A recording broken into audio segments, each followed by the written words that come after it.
Chaos Emperor Dragon has the reputation of being the card that first broke the game to a point it needed the Forbidden List to ban overpowered cards.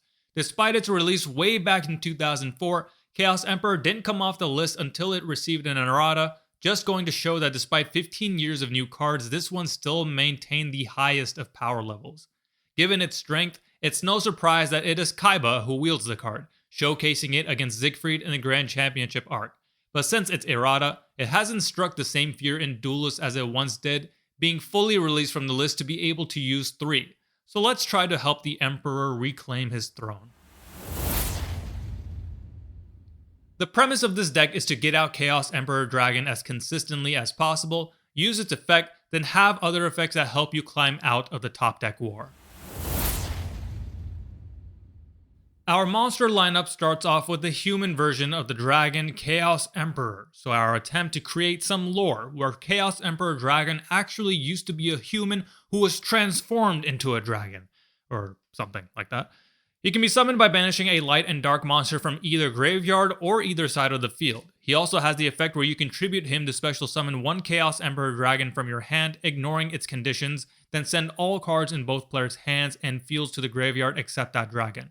And then for the rest of the turn, you can't activate cards or effects or conduct your battle phase. So this is the deck's way of getting Chaos Emperor's effect to go off while still leaving you with the big body and being able to use it during a turn you've activated other effects, which the current errata of Chaos Emperor Dragon doesn't allow you to do. The next card is Shadow Chaos Emperor, who can only be summoned during either player's standby phase by banishing one Chaos Emperor monster from your grave. On summon, he banishes all cards from the graveyard and then continues to act as a macrocosmos on the field. This is the deck's way of shutting down comebacks from decks that operate with graveyard effects. Alright, now we get into the 5 support monsters who come in 2 different groups. The first group grants the Chaos Emperor monsters certain effects similar to the Djinn monsters for rituals, and the second group has effects that work in the banished pile.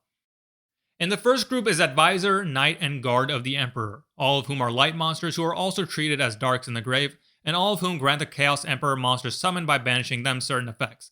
Advisor turns that Chaos Emperor into a floodgate against special summoning. Knight turns that Chaos Emperor's ignition effect into a quick effect so you can use it during your opponent's turn, and Guard grants it immunity from destruction and target by card effects. The second group consists of Soul and Merchant of the Emperor, both of whom have effects that activate in the banish pile where you can return it and a light monster to the grave, and with Soul, special summon a Chaos Emperor monster from your grave, or with Merchant, draw 1 card. This helps you recoup the losses from the Chaos Emperor monster's effects. The first spell we have is Robes of the Emperor, a card that lets you search for a Chaos Emperor monster by targeting 2 monsters on the field, then treating them as a light and dark monster. This allows you to make use of Chaos Emperor's ability to summon itself by using monsters your opponent controls on the field.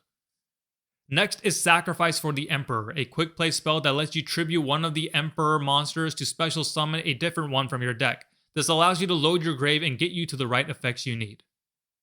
And finally, we have the Emperor's Feast, a card that has the very basic effect, but helpful one, of sending one of the Emperor monster from your deck to the grave.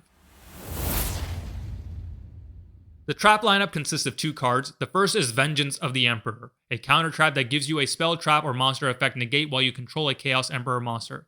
It also has an effect where you can banish it from the grave to special summon a Chaos Emperor monster from your graveyard, then discard 1 card from your opponent's hand. So in the typical scenario, this means clearing both fields in hand with Emperor Dragon, then after your opponent draws in their draw phase, bringing back out the dragon and discarding their 1 draw.